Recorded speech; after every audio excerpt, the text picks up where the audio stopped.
Bonjour tout le monde, je vais vous montrer aujourd'hui comment changer des bougies d'allumage sur Nissan Micra K12. Donc celle-ci elle est de 2004, c'est le moteur 1,4 litre, 88 chevaux. Je pense que ça va être similaire sur pas mal d'autres modèles, en tout cas les essences, bien sûr diesel, je connais pas la disposition du moteur et c'est des bougies de préchauffage donc c'est autre chose. Alors je connais pas ce véhicule, mais l'autre jour j'ai enquêté un peu et j'ai à peu près repéré, mais il y a beaucoup plus évident. Donc j'espère que ça va pas être trop galère. Alors on a toute cette partie ici, alors avec le filtre à air que j'avais remplacé, qui était bien crade. Il y a une vidéo pour ça si ça vous intéresse. Les bougies sont en fait au centre là-dessous. Et j'étais parti pour démonter ces vis là, alors que c'est pas celle-ci. Celles-ci elles vont nous séparer une partie de l'admission d'air. Mais nous ce qu'on veut c'est enlever tout le bloc. Donc il va falloir enlever les vis qu'il y a en dessous. Celle-ci. Celle-là, peut-être celle-là, celle-ci aussi, ou là plutôt celle sur le côté, là, qui fait la patte, celle-là, et après les clips, très facile à enlever, du filtre à air. Et derrière, je crois qu'il y en a encore une, voilà, non. Pas celle-ci, celle qui est derrière. Je crois que celle-ci, on n'a pas besoin d'y toucher. On verra, au pire, ce sera pas bien compliqué. C'est tous du 10. Il y aura des connecteurs certainement à débrancher pour faciliter un peu l'accès. Probablement des durites aussi à enlever. Je vais voir à quel point on peut basculer la pièce. Donc je vais déjà défaire toutes les vis et voir la place que ça nous donne avant de déconnecter des choses. Voilà, alors j'en ai défait pas mal. J'ai l'impression, alors celle-ci aussi, celle-là et celle-là, et une qui est pile là dans cet axe. Là j'ai rajouté une rallonge comme ça pour aller jusqu'en bas. Voilà, et celle-ci sur le côté, je crois qu'il n'y avait pas besoin. Parce que maintenant, quand je vais pour soulever, voilà, je vois qu'ici, ça suffit. Donc je vais enlever toutes ces vis, il n'y avait que ça a priori qui tient. Je vais les mettre de côté, regarder s'il n'y a pas des différences entre les unes et les autres, mais normalement il ne devrait pas en avoir. Donc elles ont deux rondelles hein, comme ça, mais elles ne peuvent pas se barrer, ça c'est bien. Pour l'instant elles ont l'air toutes identiques. Ah, peut-être mettre le frein à main parce que ça recule.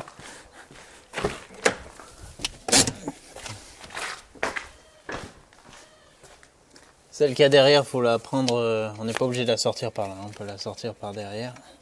La boîte à air, juste que je déboîte, voilà, je la pose en dessous et là, normalement, ouais, ça peut se lever comme ceci. Ok, là c'est mobile. Alors, je pense que vu que là j'ai que deux trucs qui maintiennent, je vais défaire ces deux choses là et basculer le tout vers ici. Je pense que ça va être le plus simple. Hop, là j'ai une petite languette sur laquelle appuyer. Hop, ça recule ce connecteur. Il y a un petit collier qui peut se défaire comme ceci.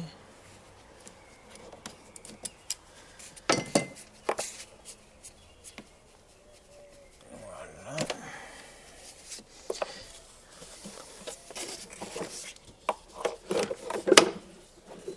Et effectivement, je peux basculer tout ça sur le côté. Très bien, très bien. Bon, le filtre à air, ah il est beau celui-là. Vous n'avez pas vu la gueule de l'ancien. Enfin, vous l'avez peut-être vu, mais ça n'a rien à voir. Donc voilà à quoi ça ressemble en dessous. J'ai une mousse qui a l'air de se désintégrer pas mal. Je vais basculer ça ici. Et voilà, bah, ça va me donner libre accès. Hein. C'est pas mal du tout. Donc là, on a l'admission d'air avec récupération des vapeurs d'huile, il me semble. Au moins que ce soit injecté. Ah non, c'est injecté ici, directement. C'est pour ça que c'est un peu gras. Ça récupère du haut du bloc, ça revient là-dedans. Les bobines sont également en 10. Alors là, ce qu'il faut faire, on dévisse. Il y a une empreinte cruciforme aussi, hein, s'il y avait besoin. On dévisse ça. Je la mets de côté comme ça. Là, il faut lever la bobine. Je vais la débrancher. Voilà, comme ça. Il faut juste appuyer sur cette languette. C'est très très simple. Et on a des bobines crayon comme ça. Donc il y en a 4. Donc si vous avez besoin de les remplacer, c'est très très simple. Vous l'enlevez et vous mettez la neuve. Et au fond, on a le puits avec la bougie dedans. Voilà, le puits. Attendez, voilà. Et la bougie est tout au fond. Alors là, à ce stade, si on a beaucoup de saleté autour, c'est bien de passer un coup d'aspi ou de soufflette avant d'enlever la bougie. Si vous ne pouvez pas, soyez très vigilant, parce que rien ne tombe là-dedans au moment où vous changez la bougie. De manière générale, je vous conseille de faire bougie par bougie. Ne sortez pas les 4 avant de... Ça sert à rien de tout faire d'un coup comme ça. Faites une par une, comme ça on se trompe. Là, on ne peut pas se tromper avec les faisceaux. Parfois, ça peut être plus confus avec les faisceaux sur certaines voitures. Donc au moins, vous ne tromperez pas si vous faites une à la fois. Voilà, la bougie neuve ressemble à ça. Il faudra une clé de 16 pour la sortir, comme celle-ci. Je vous donne tout de suite une petite astuce. C'est surtout pour le remontage. Mettez un coup d'adhésif, n'importe quel type d'adhésif, ici pour maintenir votre douille avec la rallonge. Il faut une rallonge quand même assez longue pour aller là-dedans. Parce que parfois quand on les remet, là-dedans, il y a du caoutchouc là. Ça va s'agripper sur la tête de la bougie ici. Et nous permettre de la sortir, sinon ça serait galère quoi. Mais le truc c'est qu'une fois qu'elle est vissée, selon les douilles, si elles agrippent pas très bien entre la douille et la rallonge, il se peut que la douille reste en bas. Et donc c'est un peu emmerdant, il faut essayer de mettre la rallonge en biais pour forcer, pouvoir tirer dessus et l'extraire. Donc le plus simple c'est de mettre un peu d'adhésif pour solidariser les deux, comme ça au moins vous êtes sûr de remonter la douille après avoir revissé la bougie. Je suis prêt pour sortir la bougie.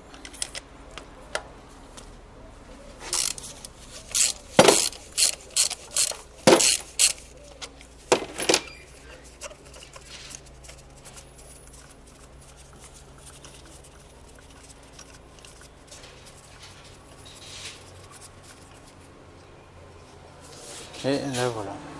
Je vous laisse comparer avec la neuve.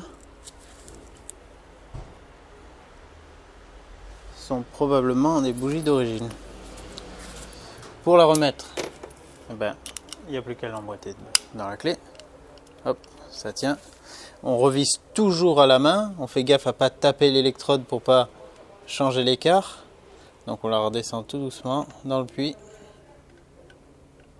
Ce que je fais, c'est mettre un peu de... j'avais oublié.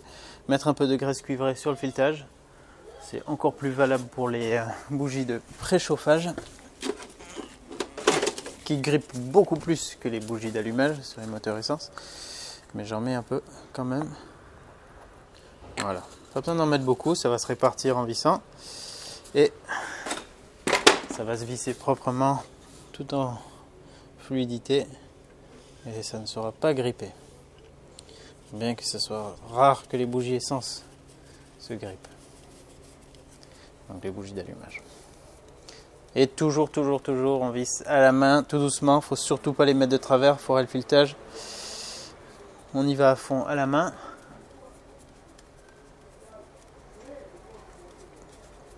Hop, et quand ça se durcit, c'est même indiqué sur le paquet. Il fallait comparer le type de bougie qu'on a. Là, elle avait une base conique en haut là. C'est pas le cas des nôtres. Les nôtres, elles avaient le joint.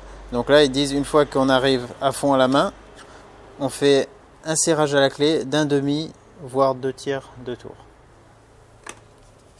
Hop, donc là, je suis à fond à la main. Je prends mon repère. Je suis aligné avec les bobines. Donc là, je vais tourner au moins jusque là. Et je sens que là, ça force un peu, ça écrase le joint. Ah là, ça se durcit, clairement. Je continue un peu. Voilà, là c'est assez ferme, j'insiste pas plus. Et là, je vous dis, ça tient bien. Et putain, même avec l'adhésif, c'est resté. Voilà. Donc ça, c'est pas terrible. Bon, j'ai mis de l'adhésif de masquage merdique aussi. Mais certaines bougies s'agrippent bien aux douilles et si la rallonge n'agrippe pas très fort, on se retrouve avec ça dedans. Si elle venait à se coincer dedans, donc vous remettez votre rallonge et vous mettez la pression en biais pour essayer de la sortir. Voilà, là.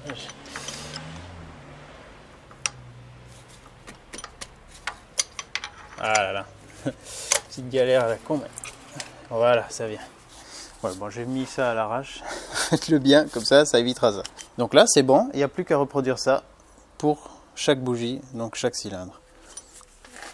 Et pareil, vous remettez direct la bobine. Vous l'alignez avec le trou de la vis, il ne peut pas se gourer.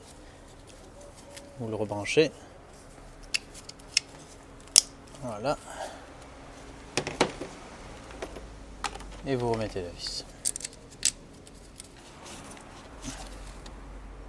Voilà, c'est parfait. C'est simple hein, finalement. Le tout c'est de comprendre comment s'enlève toute l'admission d'air. Là, la première fois ça me paraissait un peu bizarre. Et une fois que j'ai compris qu'elle était en deux parties, c'était plus simple. N'hésitez pas aussi à passer un coup de chiffon dans l'admission pour enlever tous les résidus gras qu'il peut y avoir. Ça permet d'entretenir un peu le tout. Et voilà les 4 bougies après 106 000 km.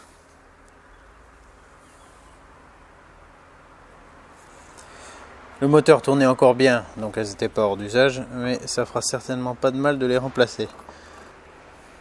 On commence à avoir pas mal de calamine qui se cumulent dessus. Donc à ce kilométrage, ça fera du bien, comme ça la voiture consommera le moins possible et aura le meilleur rendement moteur possible. Alors là, ici, toute cette pipe d'admission, de l'autre côté, ce sont des... Bon, c'est un peu rigide pour vous montrer. Ce sont des joints, il y a des joints là tout le tour. Donc il faudra un peu le rentrer en force dedans, mais ça ne devrait pas trop forcer, c'est juste qu'il faut bien l'aligner, le poser dessus et le faire descendre. Donc là on vérifie que toutes les bobines soient bien branchées, c'est bon. On vérifie aussi que le petit joint en caoutchouc là, il est en place. Ah ouais, j'avais défait une vis qui n'avait pas besoin d'être défait, faut que j'oublie de la revisser. Bah, la même que celle-ci mais de l'autre côté.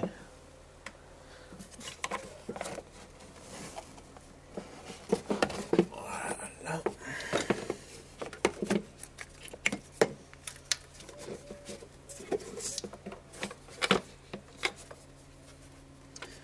Voilà, bah ça s'aligne, ça tombe pile poil dessus sans problème. Faudra bien sûr pas oublier de remettre le filtre à air.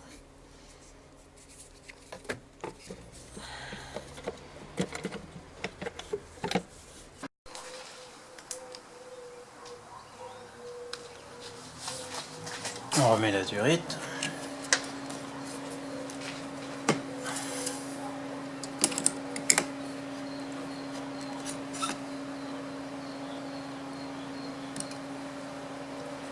Là, on rebranche cette prise.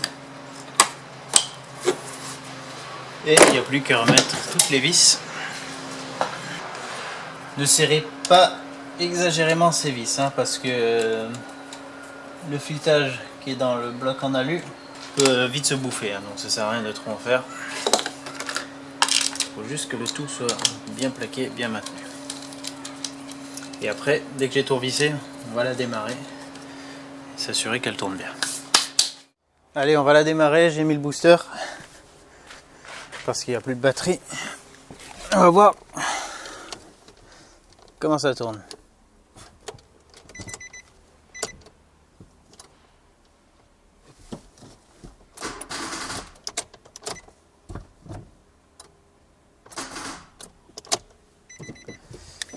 Pas assez de jus, il faut que je le mette en mode forcé le booster. Voilà.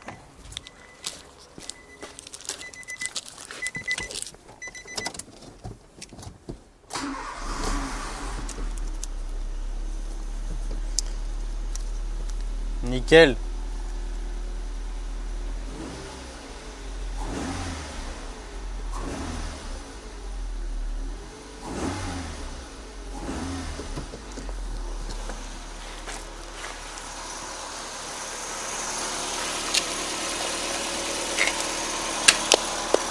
encore une étape de fête avec cette Micra. Et ben voilà, vous savez comment changer des bougies et les bobines de votre Micra. Donc si elle a des problèmes d'allumage, de démarrage, si elle broute, si elle consomme beaucoup trop, si elle tourne pas bien, si vous avez des pertes de puissance en montée, etc.